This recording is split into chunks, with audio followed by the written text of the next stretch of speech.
بسم اللہ الرحمن الرحیم۔ 27 رمضان ہو چکا ہے کہ جب عید الفطر قریب آتی ہے تو صدقۃ الفطر دینا بھی یہ بھی ہر ایک پر واجب ہو جاتا ہے۔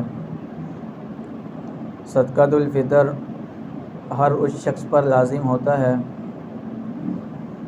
جو اگرچہ وہ زکوٰۃ نہ دینے والا ہو، کہ اس کے پاس اتنا مال نہ ہو کہ اس پر زکوٰۃ فرض ہوتی ہو۔ اس کے علاوہ جن پر زکوٰۃ فرض نہیں بھی ہوتی ان کے لیے بھی صدقۃ الفطر دینا لازم ہے۔ اس کے لیے کچھ اسباب ایسے ہوں اور کچھ اس کے اوپر قرض وغیرہ نہ ہو، یا اگر اتنی رقم ہے کہ وہ اسے قرضہ بھی ادا کر سکتا ہے۔ اس کے علاوہ کچھ اور اسباب بھی اس کے پاس مال آنے کے ہیں جن کی مالیت 52.5 تولہ چاندی یا 7.5 تولہ سونے کی بقدر پہنچتی ہو، تو اس کے لیے صدقۃ الفطر ادا کرنا واجب ہے۔ اس کے لیے یہ ضروری نہیں کہ اس مال پر سال گزرا ہو۔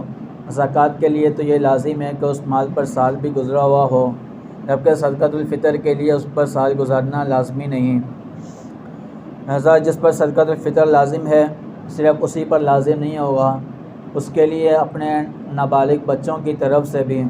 اس شخص پر لازم ہوگا کہ وہ اپنے نابالغ بچوں کی طرف سے بھی صدقۃ الفطر ادا کریں۔ اور اگر جو بچے بالغ ہیں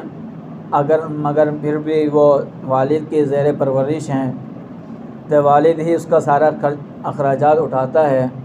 تو اس کی طرف سے بھی صدقۃ الفطر ادا کرنا والد کے ذمہ ہی ہے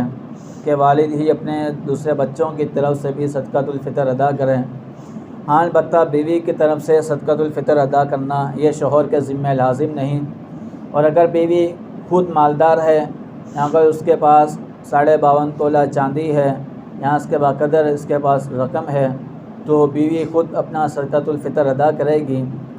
لیکن اگر شوہر اس کی مرضی سے اس کے اجازت لے کر اس کی طرف سے صدقۃ الفطر ادا کرنا چاہے وہ کر سکتا ہے، اس میں کوئی ممانعت نہیں۔ لیکن اگر باپ ہے، مالدار ہے، اگر اس پر زکوٰۃ لاگو نہیں ہوتی کہ اس کے پاس اتنا مال نہیں کہ وہ زکوٰۃ دے سکتا ہو، یا اس کے پاس ایسا مال نہیں کہ اس پر سال بھی گزرا ہوا ہو، مگر جس پر سال نہ گزرا ہوا ہو پھر بھی اس کے پاس اتنا مال آ جاتا ہے عید الفطر کی صبح تک، صبح صادق سے پہلے یا صبح صادق کے وقت اس کے پاس اتنا مال آ جاتا ہے کہ جس پر زکوٰۃ فرض ہو جاتی ہے، تو اس کے لیے صدقۃ الفطر دینا لازم ہے۔ اگرچہ اس پر زکوٰۃ تو نہیں بنتی کیونکہ زکوٰۃ کے لیے ایک لازمی حصہ ہے کہ اس مال پر سال بھی گزرا ہوا ہو۔ صدقۃ الفطر یہ اس سے ہٹ کر ہے کہ اس پر سال گزرنا لازمی نہیں۔ اسی طرح اگر کوئی بچے پاگل ہیں یا ان میں عقلی صلاحیت کچھ کم ہے، وہ بھی اگر والد کے زیر پرورش ہیں تو ان کے لیے بھی صدقۃ الفطر ان کی طرف سے ادا کرنا یہ بھی والد کے ذمہ ہی لازم ہے۔ صدقۃ الفطر عید سے پہلے ادا کیا جائے۔ افضل تو یہی ہے کہ عید کی نماز سے پہلے صدقۃ الفطر ادا کر دیا جائے، کیونکہ اس کا اصل مقصد صدقۃ الفطر دینے کا یہی ہوتا ہے کہ جو غربا، جو مساکین، جو محتاج لوگ ہیں کہ ان کو صدقۃ الفطر عید کی نماز سے پہلے دے دیا جائے تاکہ وہ بھی ہمارے ساتھ عید کی خوشیوں میں وہ شامل ہو سکیں۔ اس کی سب سے بڑی وجہ یہی ہے تاکہ وہ بھی ہمارے ساتھ عید کی خوشیوں میں ہمارے برابر کے شریک ہوں۔ اس وجہ سے صدقۃ الفطر عید کی نماز سے پہلے ادا کر دیا جائے، یا رمضان میں ہی ادا کر دی جائے، رمضان کے داخل ہونے سے پہلے ہی ادا کر دیا جائے، تب بھی صدقۃ الفطر ادا ہو جاتا ہے۔ اسی طریقے سے اگر صدقۃ الفطر عید والے دن صبح صادق سے پہلے ادا نہیں کیا، عید کی نماز پڑھ لی تب بھی نہیں دیا، تب بھی یہ آدمی کے ذمے سے یہ ہٹے گا نہیں۔ اسی طریقے سے پھر بھی وہ آدمی کے ساتھ لگا رہے گا جب تک وہ صدقۃ الفطر ادا نہیں کر دیتا۔ عید والے دن اگر اس نے عید کی نماز پڑھ لی اس کے بعد بھی وہ صدقۃ الفطر دے سکتا ہے، مگر اس میں فضیلت کم ہے۔ اصل تو وہی ہے کہ اس کو عید الفطر کی نماز سے پہلے اس کو ادا کیا جائے تاکہ جو اصل مقصد ہے وہ ہمارا حاصل ہو سکے۔ اسی طرح حضرت عبداللہ بن عباس رضی اللہ تعالیٰ عنہ حضور اکرم صلی اللہ علیہ وسلم سے روایت کرتے ہیں، وہ فرماتے ہیں کہ حضور اکرم صلی اللہ علیہ وسلم نے ارشاد فرمایا صدقۃ الفطر 2 وجہ سے دیا جاتا ہے۔ ایک اس وجہ سے بندہ جب روزے کی حالت میں ہوتا ہے اس سے کچھ فحش کلام ہو جاتے ہیں، کچھ فضول باتیں ہو جاتی ہیں، یہ صدقۃ الفطر اس کی طرف سے یہ کفارہ ہوتا ہے، کیونکہ جو انسان سے فضول گوئی ہو گئی رمضان میں، جو فحش کلام ہو گئے، یہ صدقۃ الفطر ادا کر دیا جائے تاکہ اس کی وجہ سے جو گناہ لکھے گئے یہ صدقۃ الفطر ادا کرنے کی وجہ سے اس کے گناہ معاف ہو سکیں۔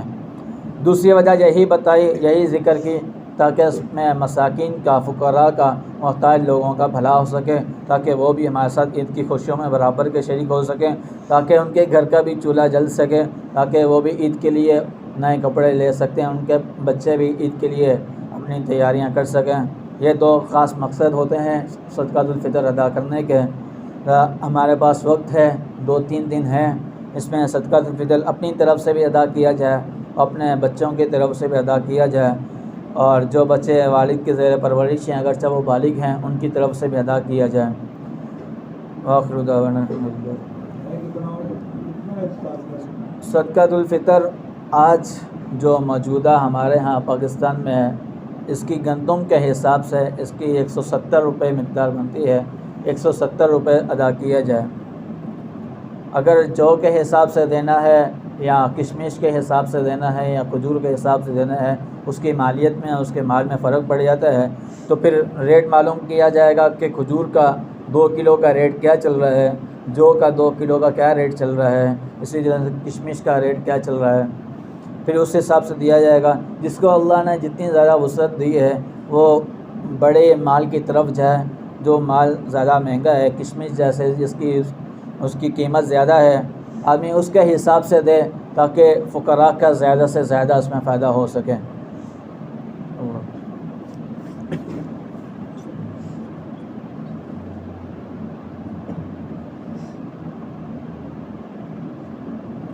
اللهم صل على سيدنا مولانا محمد النبي الأمي وعلى آله وسلم تسليما۔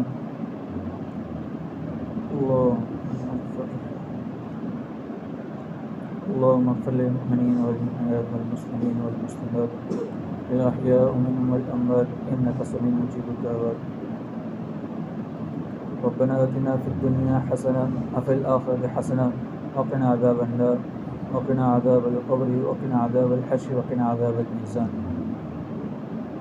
اللهم أنت السلام ومنك السلام تباركت يا ذا الجلال والإكرام۔ ربنا تقبل منا إنك أنت السميع العليم وتب علينا إنك أنت التواب الرحيم۔ وصلى الله تعالى على خير خلقه محمد وعلى آله وصحبه أجمعين آمين برحمتك يا